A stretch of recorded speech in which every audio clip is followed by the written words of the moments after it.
Paintball nerd. Today's guest on Paintball Nerd started playing paintball in 1997. In 2004, he turned pro with Miami Effect, and that team eventually became infamous. In 2007, he formed and founded Glaze Sports. Ladies and gentlemen, welcome to the show, Gator Glaze. What's up?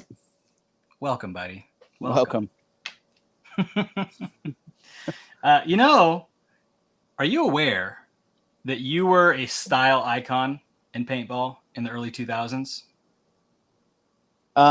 Yeah. I could say that I was aware or made aware, right? If you weren't aware, you became aware. The paintball channels or outlets were so few, right? That if you saw your name reoccurring on them, you kind of got that you had a following or people that wanted to imitate, your style or your gameplay or whatever it would be. And for me, it was probably more my style than it was my gameplay because that's what they got more exposed to in those days, right?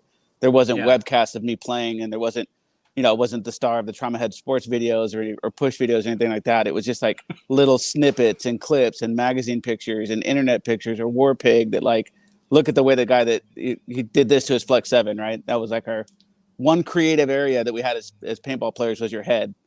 Everything else was kind of like your uniform, Yeah. I remember you would trim the bottom of the Flex 7 so it looked all jaggedy, Yep. And you also stuck a Scott mask on a JT Spectra frame. That's a strong move. Yeah. This is power move. You always wore cotton long sleeves, when you had the choice. Yeah, when you're practicing or you weren't at a like sanctioned event and you could cotton long sleeve was a strong move too. Yeah, you always wore the pro paintball ones that the addicted guys wore. Was it addicted and lockout. Yeah, they had those like the real grungy look, right? Yeah, that's what everything about you was grungy. Even your gun, you had the Welded Wonder, Yep. And it was welded together and it worked amazing. But proven, right? Yeah, it's like wasn't a shower, but just workhorse. Yeah. Those were good days, man. So how did you and your brother start playing paintball? Rusty played before me on like we had like an Australian exchange student stay at our house from our school, and then I don't know what, my parents were just so hospitable, right? And them, like they're just the most hospitable. We're like, hey, we're eggs. Exactly. We just came home one day and we're like, hey, this kid's come from Australia. We signed up and like, oh, that sounds all right. Like we didn't even check with them. But when he came out, it was kind of like, what can we entertain this exchange student to do? And paintball was kind of one of those events. Rusty went out and played it and talked about how cool it was. And I was like, all right, that Christmas we're getting guns. Like it's on. And so we ordered guns from like a mail order place. There wasn't even like a paintball store that we knew to find. We didn't know how to find this stuff. So we found like paintball games in Dallas, like a mail order supply, ordered some Titmans in. And we lived on these like 35 undeveloped acres. And our house was kind of just desolate there in Bonsall.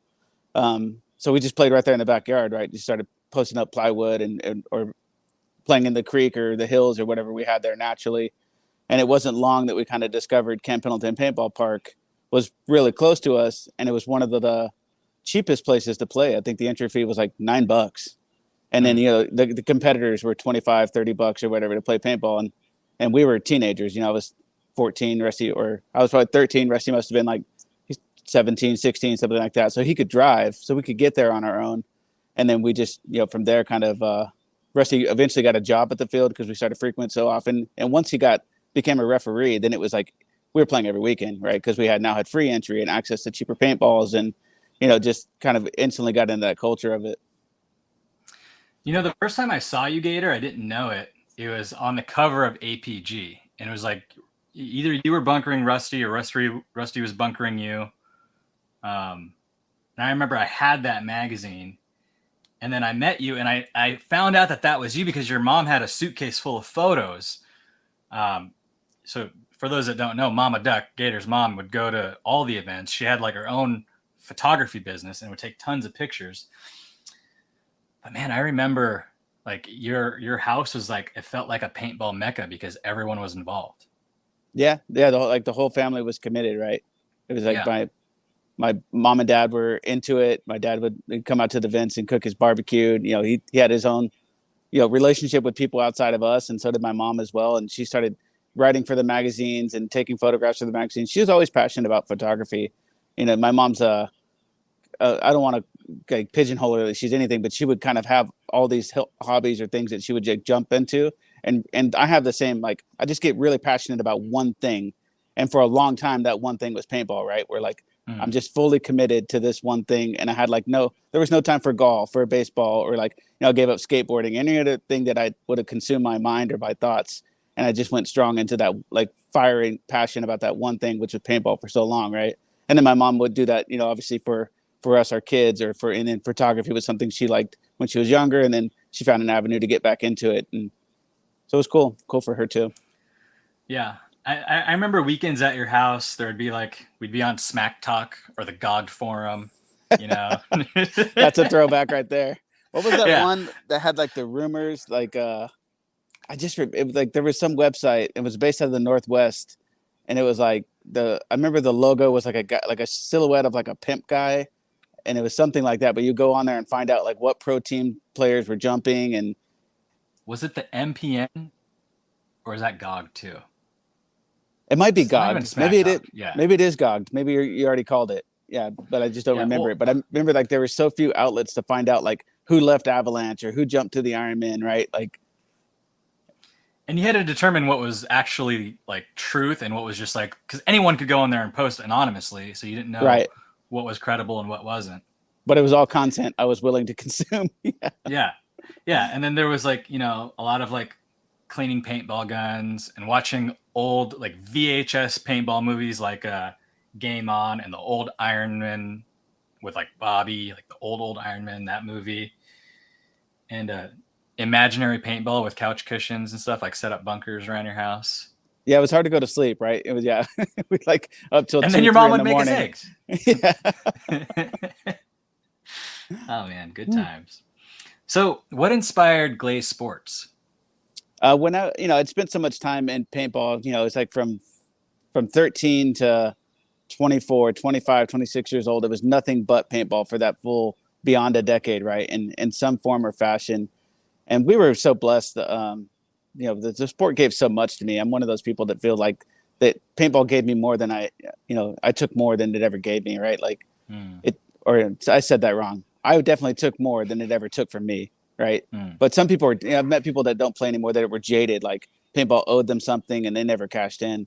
I was just so happy for the life experience. Right. And me and Rusty talk about that all the time, that it even transfers now to my corporate, job I have now, that like that people skills that I developed, just being exposed to all these cultures at such a young age and traveling and just realizing how to, commune with teammates and interesting personalities, but still draw the best out of each other.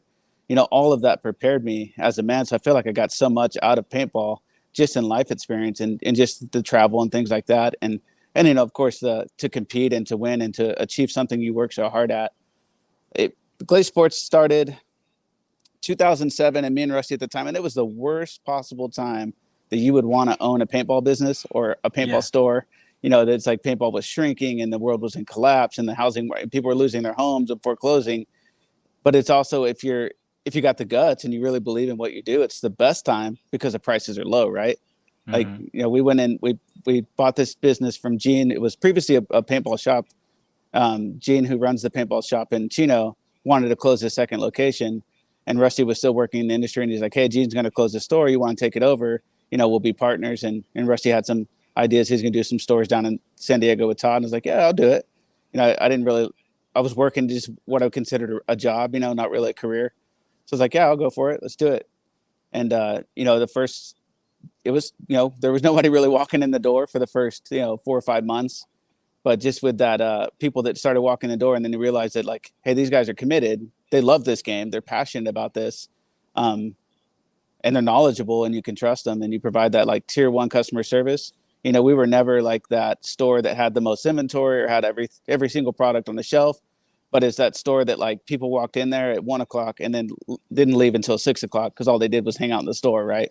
And just talk paintball. And just we're so happy to be a part of that was their outlet, because you could only play this game on the weekends. But it's like you're craving more paintball Monday through Friday, and our store was always kind of that outlet to go and just continue to be a part of it, right? What are you passionate about now? What do you do now? Fatherhood. Yeah, I got 4 kids. So that's pretty consuming. Well, I know you're still involved in paintball. Yeah, actually, I got sucked back in. I know paintball's got a lot of gravity, right?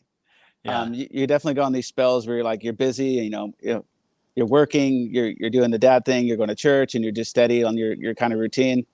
And it was like the last winter we had like actual rain, which in California we don't very often, except for like these tropical El Nino cycles that come. So we had another one of those cycles, and I looked at my garage. I'm like, oh, I got a leak, and I wouldn't have known it because it like if it ever did rain, it just settled on my roof and then like evaporated the next morning. But this was actually like monsoon coming down in my garage, and I knew that Steph from Team Wicked, he's been around since the early 2000s as well, and I just always knew he was a roofer. I just knew that. Like I just knew that he was a roofer. I knew that was his job. So I found him on like Facebook Messenger, like a roundabout way to contact him, be like, hey, I know you're a roofer. Come down to my house and just tell me what's wrong with my roof, and just give me the like don't burn me price. I don't need the homie price. I don't need anything for free. I'll pay you for your time. I just want the like this is the actual price, and I'm not getting inflated by $5,000, right? Yeah. So he came down, he checked out my roof, and he's like, oh yeah, this is a small little patch or whatever. He knocked it out that morning and was like, hey, we're playing the WCPPL. How about you come out and coach us, and I'll just we'll call it even. I was like, deal, let's do it. When is that event? He's like, oh, about 3 weeks. He's like, all right, cool. Let me come to a practice so I could just get to know everyone on the team, and then I'll be at that first event, and we'll see how it goes. And that was this season, WCPPL. They played Division III, Team Wicked, and the first event we took a third on kind of one of those, like we got to the top 4, and then when we had like an overtime point that came to like a one-on-one, and we just lost the one-on-one, like a very close, but a lot of like good things happened out of that tournament of just building, like laying the first brick. Third place was a good brick to lay, but we felt like we could have won the whole thing had we gotten past that one-on-one that just didn't go our way, right?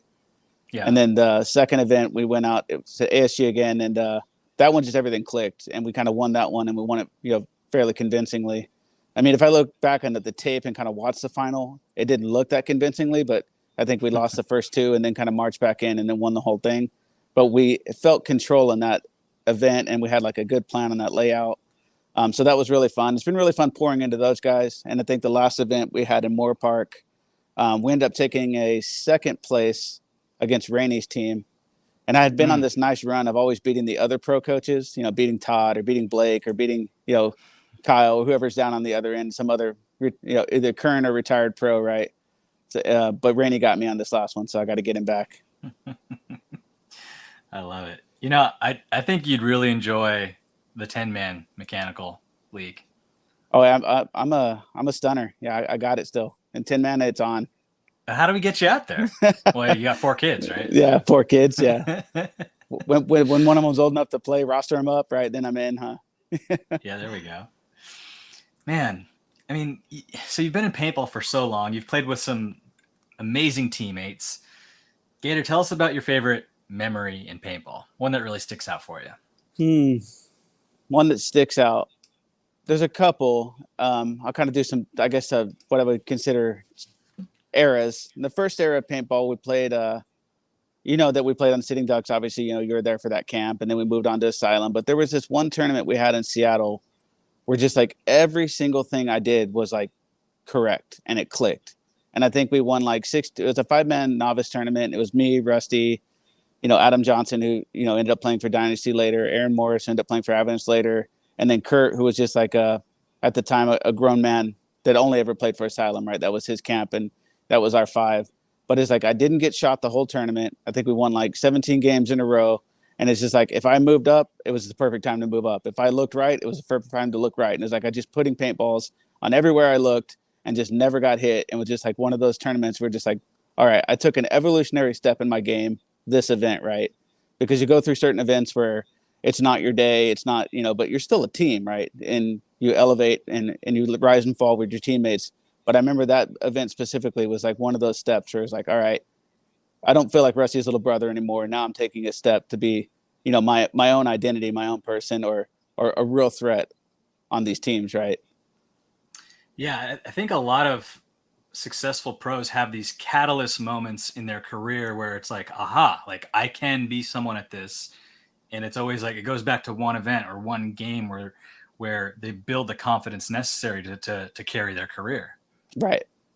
Yeah, so that one was pivotal. One that was really fun, maybe just a fun event, was we went to Australia. Was me, Andy Copcock, Love Craigie Andy. that played on Infamous, and it was like a couple guys from Philly. It was like Jason Trozen, Brian Moorhead, Tim Montrester, and we played in the 7-man. I think we were the first Americans, at least in a long time. I don't want to say we're the first ever, but first ever to go over there in a long time to play in the Australian tournament. And that one was so fun that we like another event that's never got hit. We won like 19 games in a row, and it was really funny because we did a clinic against all the team. We did a clinic on Thursday and then played those same teams that we did a clinic for on Friday and Saturday. Like, we just taught you all our tricks. But yeah, this is how it's done. But the Australians have gotten much better since that. But it was kind of, we went in this time that they had not yet caught up to the way American paintball was played, right? And then that was the way that Europe used to be. And then Europe, obviously started coming out with these really successful camps, right? With the Russians and guys like that were even pushing it a level further than the Americans were with their, commitment and dedication. So Australia was a fun one. Like, foreign teams used to be like really just known for like double knee slides and like being shot and chicken winging and, not wearing any headgear. Yeah. Or if they did, like the brains hanging out and like, yeah. Only Bob Long is the only guy I can respect to be like, he doesn't wear anything. He just puts the goggle on his face, but his hair covers everything, and he can do it. No one else can do it. Bob can do it. He had the flowing locks, Yeah, and it just that voice. Yeah, Bob's so iconic. I remember my first Sandana. I was with you, and it was like before I had like any like real headgear. Like, you had given me like an FSP headband. That was Kurt's company. Yep. But I don't know. I don't remember what paintball shop we went to. And I bought a White Skull headband, which I still have. It's torn to shreds. And a Real Tree Sandana, which I ended up selling for $1,000 much, much later down the line. But you know where I think it was? I begged my brother and my mom for like months at a time to drive us to Unique, which was in Anaheim. And that's where they make the Unique. It was packs. Unique. Yes. And it was like, I figured out through looking in magazines, like, they're in Anaheim? Unique pack is in Anaheim? Like, that was at the time, the pack to have, right? If you considered yourself a paintball player, you needed a Unique pack. And I remember we finally got up there, and it was this massive blindside of what I thought Unique was supposed to be. I pictured tiny like shop storefront. Yeah, I pictured like the neon sign warehouse, and you're just like, oh, come into our beautiful facility, and here's our manufacturing center, here's our showroom, and I go there, and there's just a wooden table full of loose autococker and Nelson parts, and but we were instantly attracted to this very small shelf that had like sandanas, and we were like, oh, boom, jackpot, right? And just ran over there and started pretty much buying up everything that they had that we could afford at the time, right? Yeah. Gosh, man. The crazy, like, the memories that come back when you're talking to someone, Yep. It's nuts, dude. But that one, Gator, one of those sandanas I got from Unique was like different than what was being produced later. It was like softer, and it was like, I don't know. I think Whisper had it. It was like a Flying Skull one with black mesh, but it was like different from all other ones that ever came out later.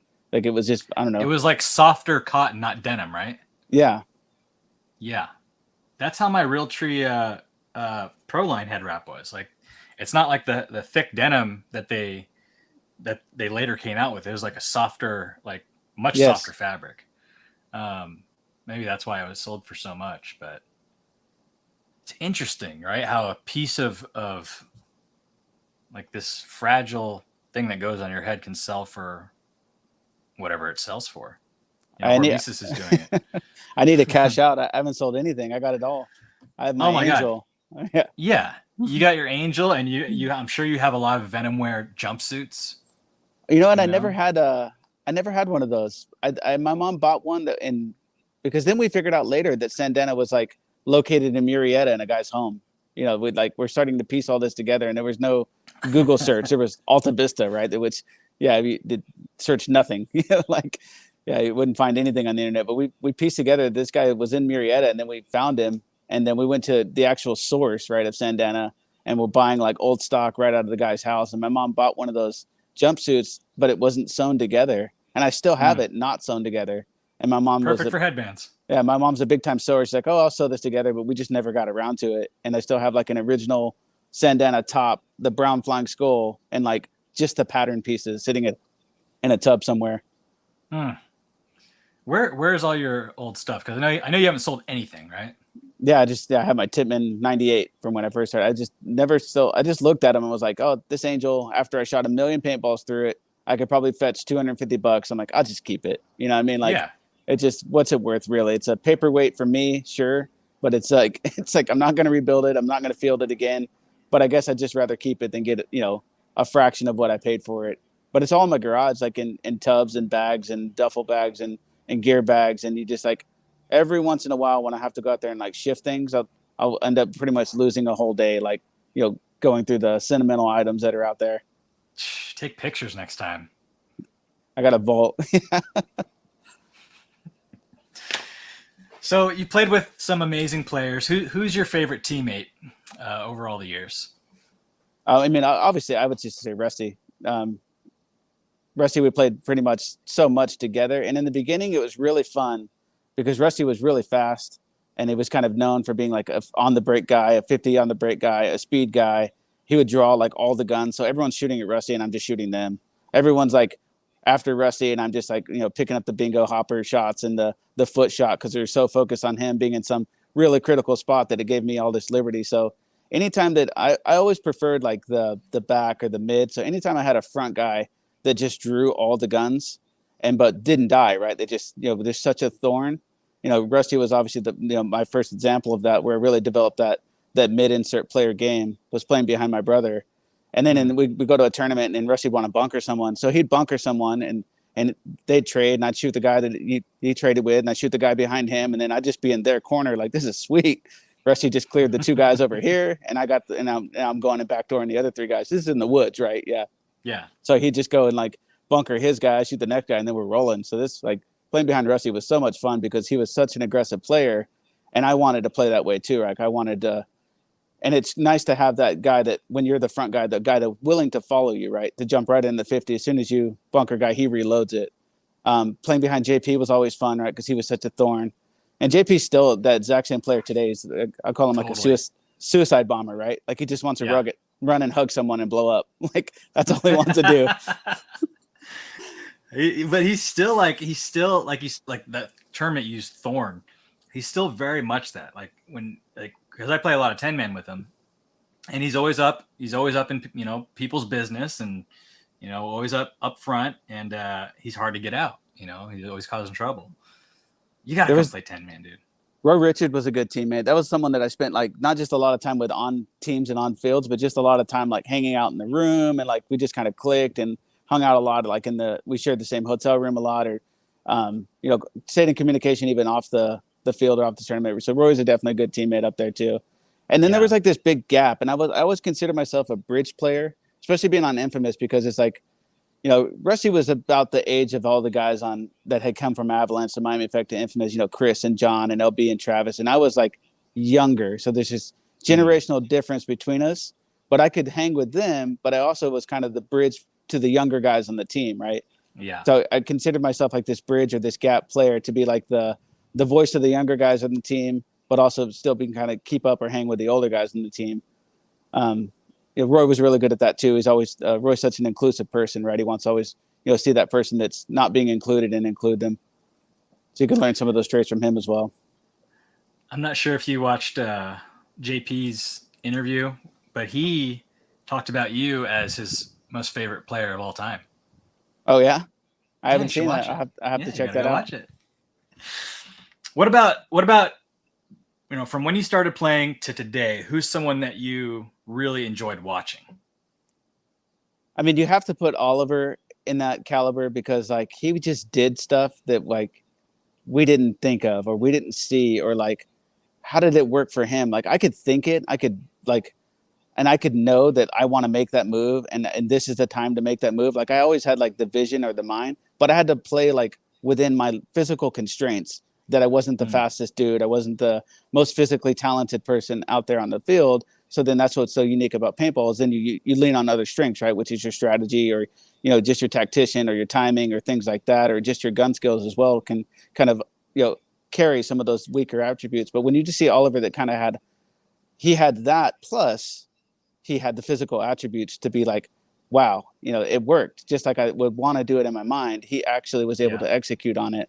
So it was always impressive to see him, and like you just never counted him out. It was just like you're watching him like, okay, they lost 2 guys in the break. All right, but Oliver's still out there, right? You're just still kind of waiting for the magic to happen, right? And he just seemed to always find it. Like he just had that, he'd make that big shot or he'd make that big move or he'd turn that, 3-on-5 into a 3-on-3. And it was impressive to watch him. And I remember early on watching Little John play at like the SC Village Fields.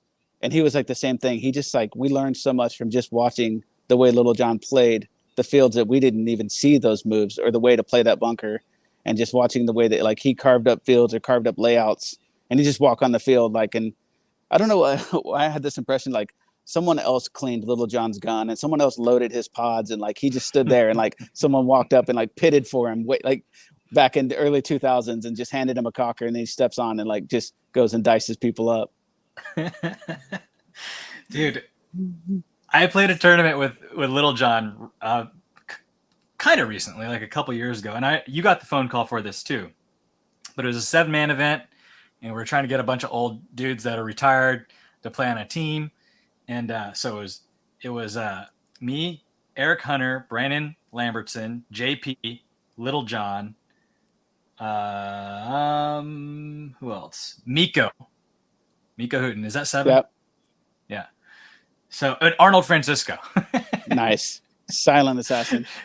Yeah. So I don't know if you're aware, but there's this new rule that goggles have to have chin straps, right? I'm not. I haven't been I haven't been subject to that yet. So neither was a lot of us didn't know that. So it's like halfway through the tournament, and we're in the start box, and someone like says, "Oh no, they're not wearing chin strap." Blah, blah, blah.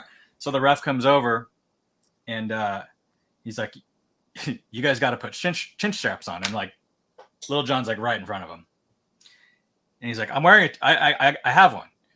I have a chin strap." And the ref's like, "Go like this."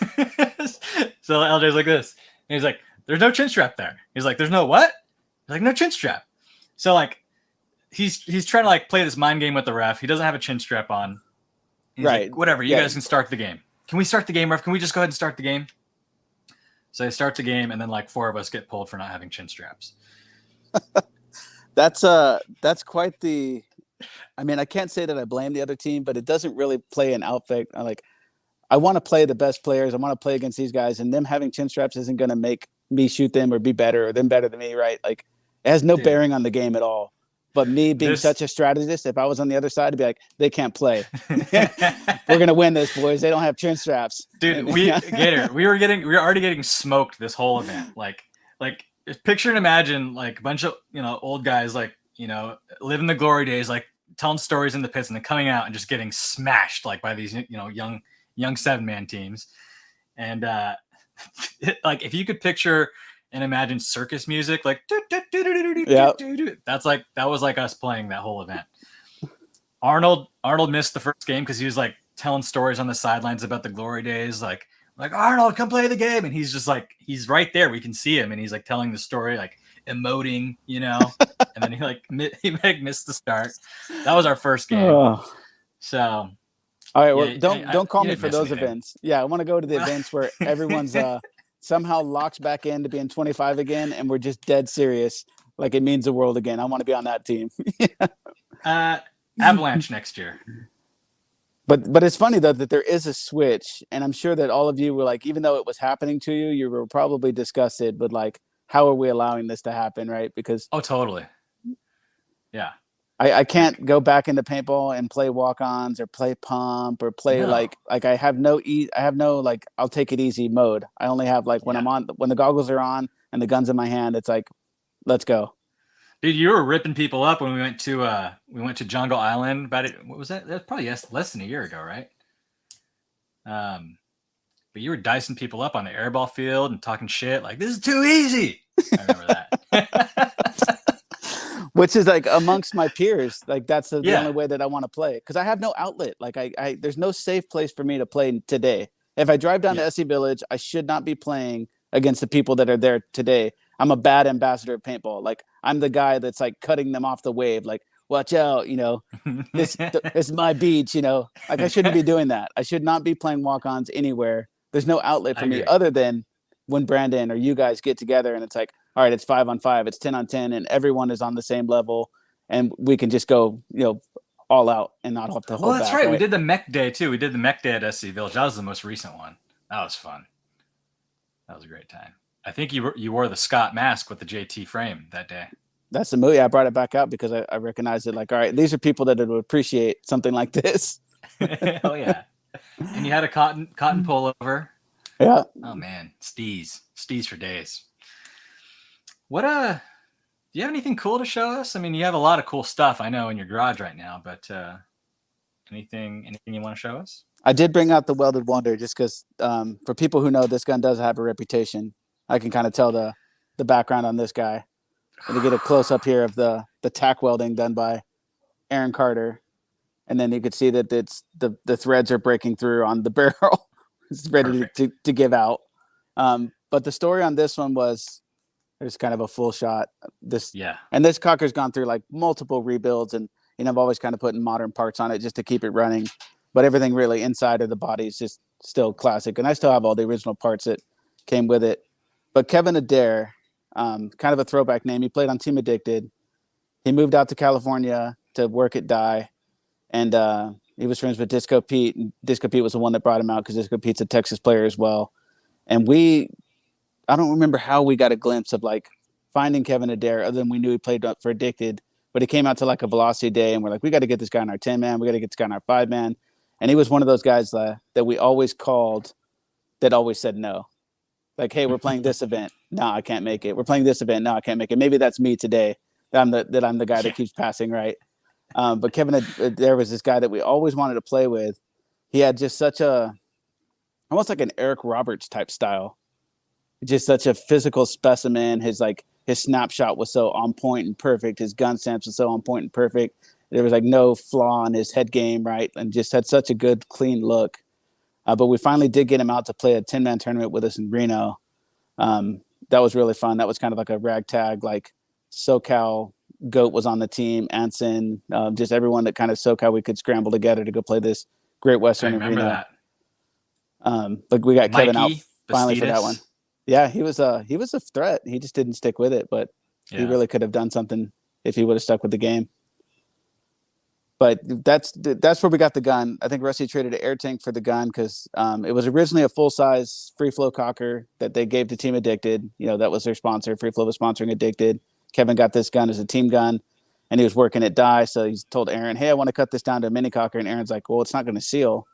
He's like, well, okay, well, let's do it anyways. And they cut it, and then it was just they put it back together and just squirting air all over the place. Like I told you, it wasn't going to seal up. So then they just TIG welded it right there in the shop, and then kind of made this thing. And I think after that, Kevin probably felt like, man, I ruined my gun, right?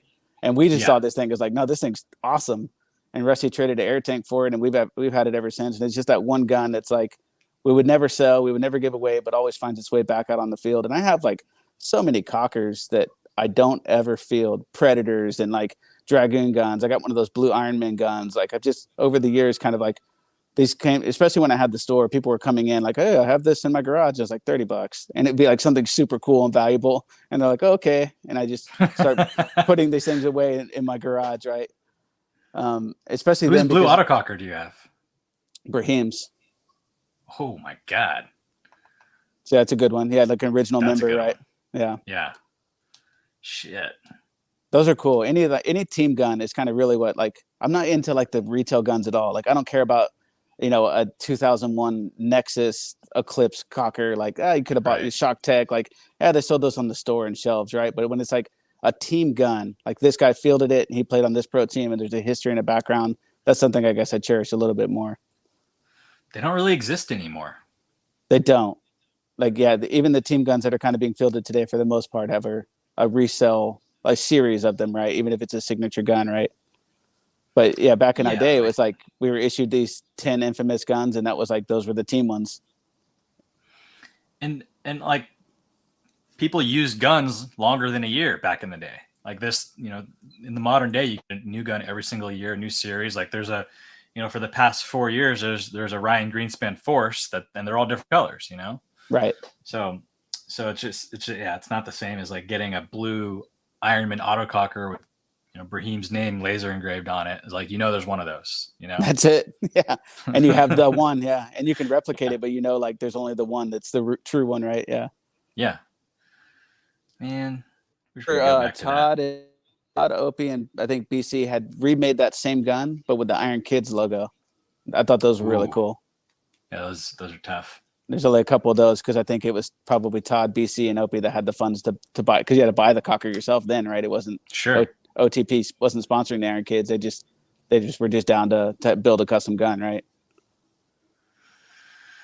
Man, I feel like paintball was better. I mean, it's the same. It is. I hear what you're saying, but the game is still fun. Like if you if you just gave 10 people, guns and said 5-on-5 right here in this park in the middle of nowhere, they're going to have a good time playing the game. Sure. Like the game hasn't changed, and it's probably actually gone back.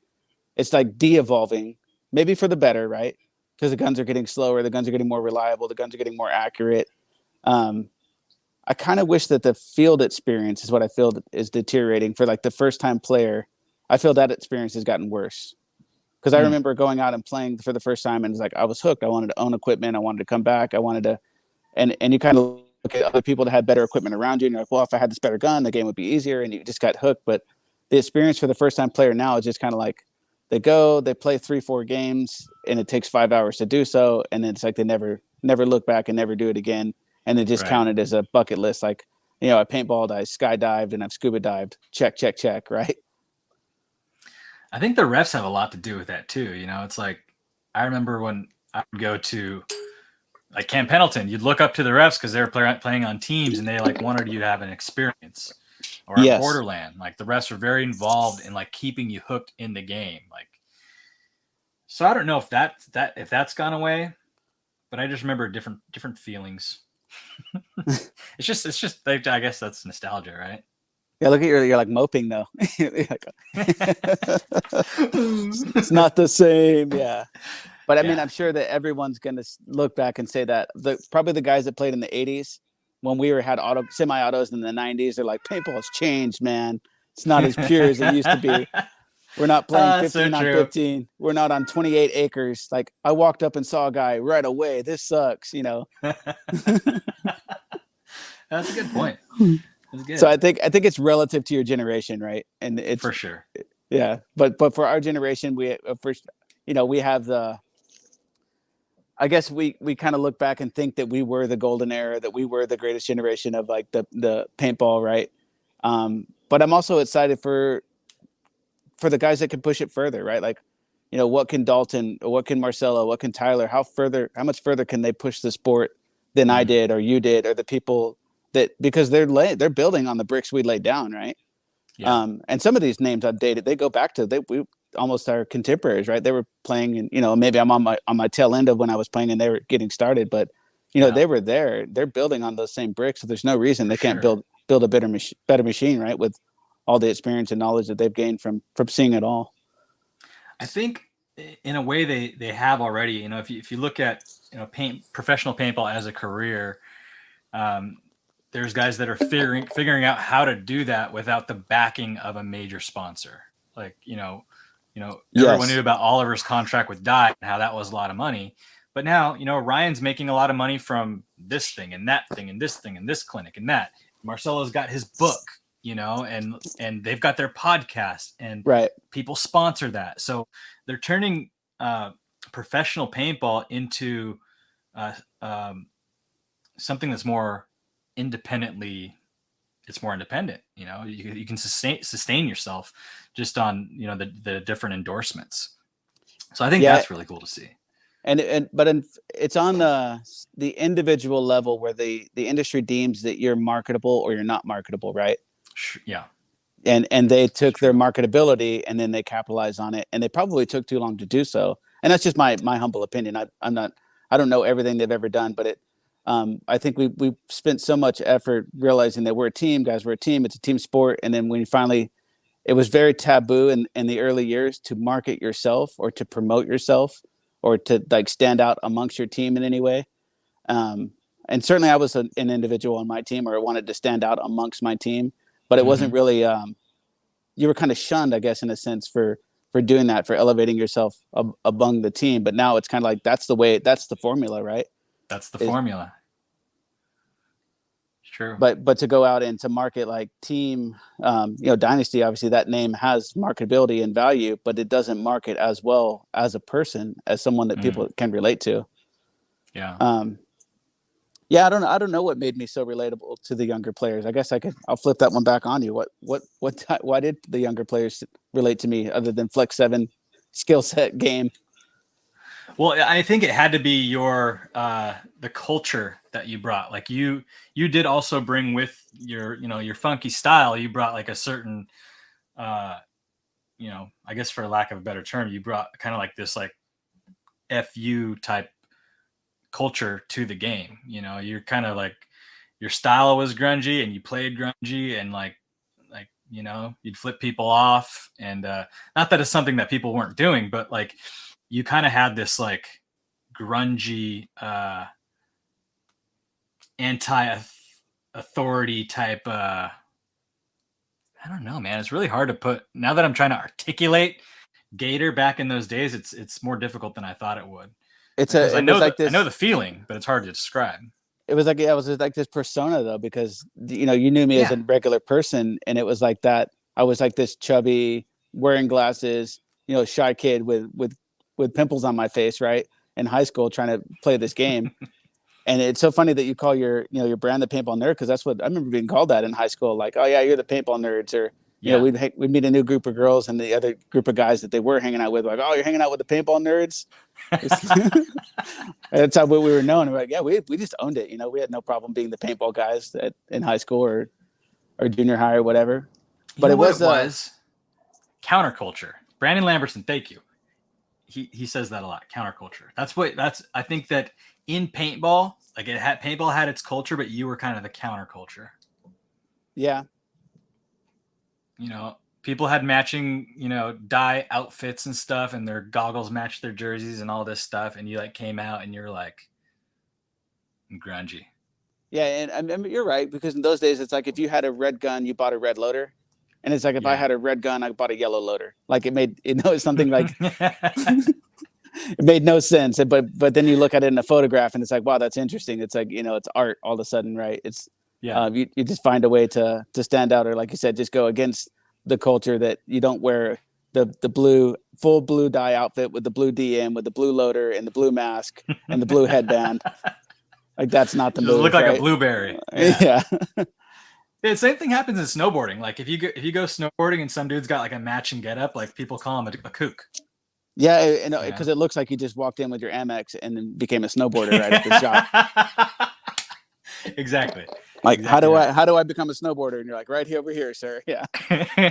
Step right over here, sir. We got the perfect getup for you. But the guys that actually snowboard have like, the jacket that they've been wearing for 3 seasons. It doesn't match the pants they just bought this season, right? It doesn't match the board that they bought last season, right? It's just like, over the years, you could see they collected and perfected this kit of things that they're using. And I guess I could describe my paintball outfit as that. It was like this. I like these JT pants that I've had for 3 seasons, and you just kept kind of stuck with them. And I never used the new gun. I think new guns now, like, you could pull a gun out of the box today and just walk on the field and play. But back in the day, when you got like a new gun, I remember getting one in the box from like an Intimidator, like sent to my house from Bob Long when I was first joined up with. And I just like, it came with no SA, no macro line. So I was like stealing parts from other guns to even air it up. And then you air it up and it's just bleeding air down the barrel. And I'm calling Travis like, hey, what do I do here? What is this? And he's like, put a 9-volt. I thought you just put a 9-volt in it and turn it on, right? And that's the way my Angel was, right? I remember you like got the Angel and it was such a perfected piece of art. And then it's like later on, the guns were being so mass-produced. It was like, no, you got to do this and you got to do this first. And they didn't come ready. So every time you get to an event, they're like, here's your new gun. You're like, yeah, it's not tested. I remember the Intimidators, like they had hoses in the grip frame. Like you take off the grip frame, and there's like air hoses and like little autococker barbs holding the hose on, and then you couldn't use too long of an ASA screw because then it would go into the board. And like a bunch of people broke their board that way. Like why? You know? Oh man, that was funny. I remember like trying to clean my Angel back in the day, and I loosened the grip frame, and you look down there, it's wires, like, oh, put that back. You know, like I don't know what's going on in there. Oh man, Gator, what advice would you give to younger paintball players who want to reach the top? To reach the top, it's very cliche, but it's true. It's always like find the best players that live near you, whatever your proximity is. You live in the Northwest, pay the best players that live in the Northwest. Or you live in the the Carolinas. And in my day, it would have been like go out and play Trauma, right? Go to their camp and try to get points against Trauma. And that's in proximity where I can elevate my game the quickest is playing against the better players. And you're not only going to learn from watching them, you're going to learn from getting beat down by them, but they're also we're all just regular dudes and we want to elevate our game. We want to be ambassadors of the sport. They will teach you. There's no clinic fee, right? If you go out and you get points in SoCal against a better team than you, they're going to, kind of let you know your mistakes or, hey, you need to look here. Or you should have done this. Or you did that wrong. And they'll just critique you for free just because we all love the game so much. And we're passionate about, passing on the skills because someone passed it on to them and someone passed it on to me. Right. And I'm willing to pass it on to anyone else. So that's always going to be the number one. If you want to get to the top, just find your proximity and get to that wherever the best teams are playing, be there every weekend. And then we always valued dedication over talent. If a guy was really talented, but a flake, we valued him, but we didn't value him that much. We valued the guy that was willing to come to all 4 practices and the event. And that guy really earned his way on the team versus a guy that made 1 practice and wants to start in the event. So you can be talented, but dedication will always beat that. What's that, like a Kevin Garnett quote, right? That hard work beats talent every time. Yeah. And to do the hard work, you got to love the game, Yeah, or that's how the quote goes. He goes, Kevin Garnett says, hard work beats talent when talent doesn't work hard. Yeah. So it's just those same cliches still apply. There's no secret formula other than showing up, being there where the best players are until you become one of those best players. What book do you think everyone should be reading? I mean, outside of the Bible, but that's obviously biased to my faith. But even if you don't believe, read it, and then decide on your own. Even if you practice another faith, I'd say just read that book. It's definitely should be on your checklist because there's certainly wisdom in there, just to be gleaned from that everyone can apply to their life today. And then, so maybe just a non-faith-based book. Well, where do you think everyone should start? If I were to pick up the Bible, where should I start? I mean, the way that my brain works is chronologically, so I would start in Genesis 1, but that's probably not the best place to start because you're going to have a real fun time going through creation, and then you're going to have a real slow time going through the exodus of the nation of Israel and things like that, and some of the history. But that's just the way in my brain I want to go, like in order, right, chronologically. But I think that the Gospel of John in the New Testament is a good place to start because that one just really describes Jesus in his divinity. And then you kind of are at the end of that gospel really faced immediately with the question, is he God or is he not God? Is he man or is he God, right? You have to kind of, it forces you to answer that question for yourself, to decide. So that's definitely a good place to start. And if you didn't know anything, but you knew a couple of things in that book, you'd have enough to decide on your own. I think it's, I get the question a lot is like, what are you reading? And people also want to know, what is so-and-so reading? And I think the Bible is a really great answer for a couple different reasons.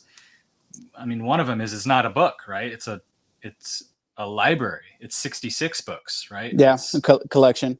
It's a collection of books, and it's a work. It's a body of work that nearly every other book, whether it be a book about relationships or building wealth or anything like that, the Bible influenced these books.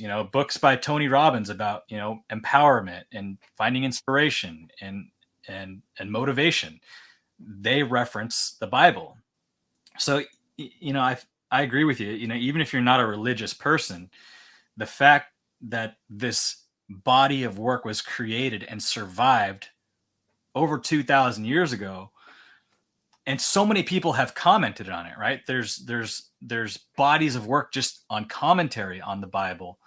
Because of that reason, it's at least worth taking a look at, I'd say. So I agree with that one. Yeah. And I guess I go my second book. I go with I guess it's more of a faith book as well, but it's called Fox's Book of Martyrs, and it's like this: everyone that has died in the name of Christ, or really just died for, being a Christian or being persecuted for their faith. And it really is a humbling book, because you're reading these guys that were crucified, that were dipped in oil, that were tortured, and you're like, I won't even go to that Starbucks because there's 5 cars in front of me. I'm going to go down to the next Starbucks, right? Like, we're so drunk on our own convenience in the modern world that we live in. It's just the things that we were not tested like these dudes were tested. And even though that, I've competed in what I feel that I lived my dream as a professional paintball player, and I won, and I was successful at the highest level.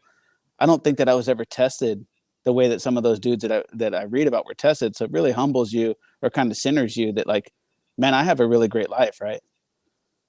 Well, I think if you were tested in that way, I mean, you'd fail the test, right? Like, if someone asked you to renounce paintball, or they're going to crucify you upside down, you'd stop playing paintball, right?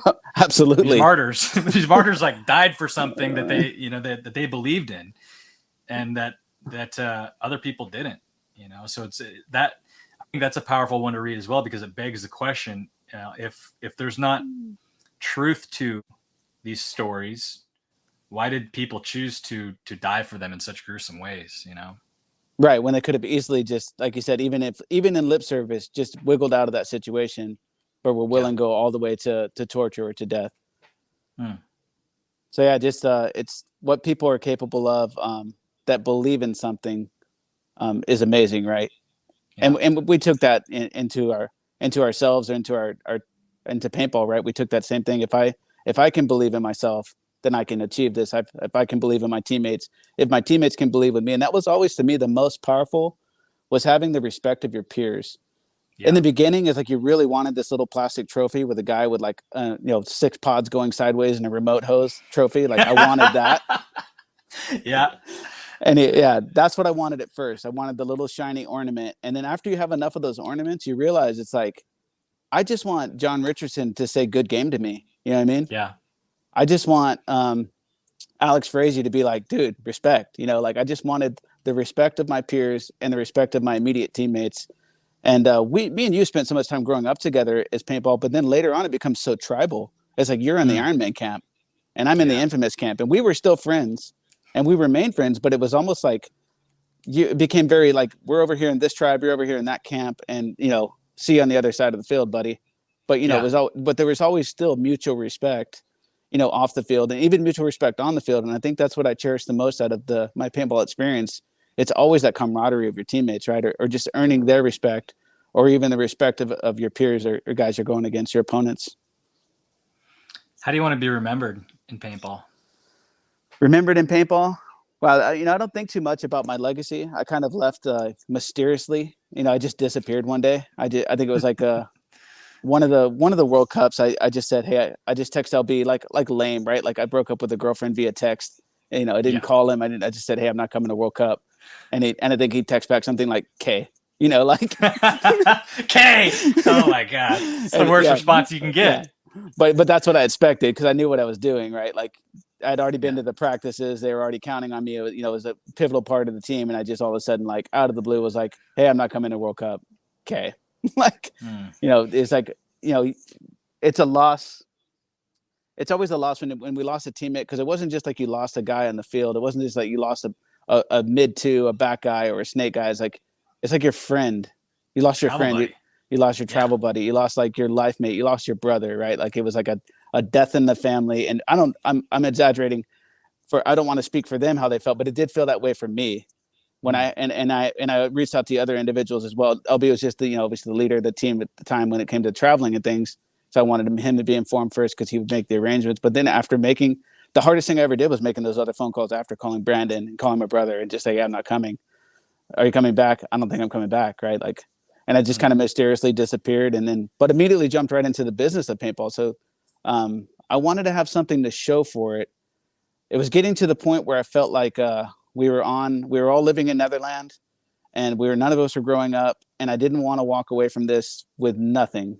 I wanted to one, get something out of it, start a business, or even have the opportunity to give back into the sport as well. Because I'd already taken and taken and taken and taken. It's like, well, how can I get back? And then also, how can I continue to be a part of this? But I still need to support myself, right? And starting the business, opening the store was that outlet. But when you're a business owner, the business owns you. And I think any small business owner, any entrepreneur understands what I mean when I say that. Is my wife would always be like, just close the store and come home. I was like, no, the store's open till 8. Well, yeah, aren't you the owner? Can't you just lock the door? It's like, no, to have reliable service, to have trust. They're like, no, I have to be here till 8, or someone has to be here till 8, right? But if my employee called off sick on a Saturday, then who's the next guy up? Ultimately, me, right? It's going to come down to me. So but the store gave me so much. I'm not complaining anyway, but I'm just saying that the commitment that it takes to be successful in business, it's almost like it's as much as it took to keep competing in sports, right? Like, all right, I got to pivot. I got to be dedicated to this. And then you can will it to make it successful. And that's what we did for so long. We had a fun time doing it. What are you most thankful for that paintball's given you? What does paintball give me? The life experience, the travel, the opportunity to see Europe, to see Australia, to see, I'm sure there's states that we haven't seen. I don't think we ever made it to Alaska. And then, we never had a paintball tournament in Iowa. I've seen those states on my own, but paintball didn't take me to Iowa. It didn't take me to Alaska. Shout out to Iowa and Alaska. No hate, just saying that you guys need to throw some NXL events out there. Yeah. But we saw so much of the United States in such a rapid period of time. And at some point we were playing 2 or 3 series, right? You're playing the 7-man, you're playing the NXL, and then you're playing up Mardi Gras and these other one-off events that weren't even affiliated with the major leagues. That it was every other weekend. It was like you were competing in another tournament, and what you gleaned from this experience goes beyond anything that you could do. And even if you just had the money to go and travel for a year, for sure, like you couldn't buy what we got, right? Like just all that experience and just meeting all those people and meeting all those personalities. And we all just look like, we're talking now, and it's like we didn't talk for 10 years, but it doesn't matter, right? Because we lived so much. We lived 20 years together in a span of 2 years, right? Yeah. It's like a cousin that you don't see for a while. It's like you just pick up where you left off, Yep. Awesome. Well, Gator, thank you so much for your time here. Is there anything that you'd like to part with for the paintball community? I just say keep pushing, right? I appreciate everyone that's still playing. If it was still my master passion, I would say my master passion is fatherhood. That people do pivot and grow in life, but I had to grow, but by choice. But just keep pushing the game, right? And the bricks that we laid down. And I was always a person that always looked back and appreciated the guys that came before me. But I wanted to push it further than them. I wanted to push it further than Bob and those guys that had took it this far. And I said, just keep pushing it farther. And you guys have a great opportunity, and you probably even a better opportunity with the amount of content that you guys can put out there in the world to keep people engaged in this game. And it's still a fun game. Keep playing it. Thank you, Gator. Later, buddy.